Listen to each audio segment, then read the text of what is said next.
Hello বন্ধুরা, আপনারা জানেন হ্যামস্টারে কয়েন আর্ন করছেন, সেই কয়েনকে নিজের ব্যাঙ্ক অ্যাকাউন্টে কিভাবে ট্রান্সফার করবেন সেটা আজকের এই ভিডিওতে শেখানো হবে। তো তার আগে প্রথমে আপনাদের একটা বিন্যান্সে অ্যাকাউন্ট ক্রিয়েট করতে হবে। সেই বিষয়ে আপনারা একটা আলাদা ভিডিও দেখে বিন্যান্সে আগে একটা নিজস্ব অ্যাকাউন্ট ক্রিয়েট করে নেবেন। বিন্যান্সে এসে আপনার প্রথমে ডিপোজিটে ক্লিক করবেন, তারপরে যে ডিপোজিট ক্রিপ্টোতে ক্লিক করবেন, এখানে গিয়ে সার্চ করবেন হ্যামস্টার, HMS, তারপরে চলে আসবে এই যে দেখতে পাচ্ছেন। এখানে ক্লিক করার পরে আপনারা এই টোন কয়েনে ক্লিক করবেন, তারপরে চলে আসবে যেন ওকেতে ক্লিক করবেন। তারপরে এখানে দেখতে পাচ্ছেন আপনারা দুটো লিঙ্ক, একটা টোন কয়েন আর হ্যামস্টার মেমো। এই লিঙ্ক দুটোকে আপনারা কপি করে নেবেন। তারপরে চলে আসবেন আপনারা আপনাদের হ্যামস্টার পেজে।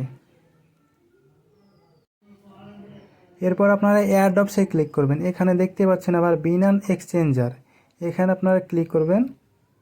এখানে দেখতে পাচ্ছেন হ্যামস্টার ডিপোজিট অ্যাড্রেস, এখানে ওই লিঙ্কটা ক্লিক করে দেবেন। তারপরে নিচে দেখতে পাচ্ছেন মেমো, এই মেমোতে মেমোর ওই যে লিঙ্কটা আপনি ওখান থেকে কপি করেছেন সেটা এখানে পেস্ট করে দেবেন, তারপরে সাবমিট করে দেবেন।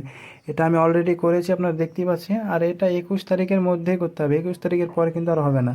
তো আপনারা তাড়াতাড়ি করে নেন। এই ভিডিওটা যদি ভালো লাগে তো অবশ্যই একটা লাইক করে দেবেন এবং চ্যানেলটিকে সাবস্ক্রাইব করে দেবেন।